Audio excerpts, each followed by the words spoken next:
Only admins can set up call forwarding. So let's look first at how to use call forwarding in case your admin has set it up for you. And then we'll cover how to set it up if you're an admin. Click Dialer. Click Start Forwarding Calls. To stop forwarding calls, click Stop Forwarding Calls. Easy, right?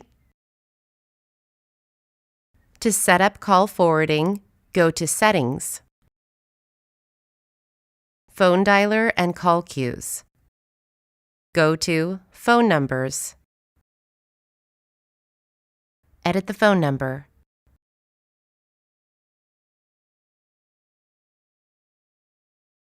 Enter the phone number to have the call forwarded to.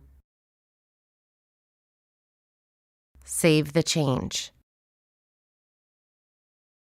Notice that you can only set up call forwarding for a number that's assigned to an individual user. You cannot assign call forwarding for a number that's assigned to all users or a user group. It wouldn't be fair to steal all the calls.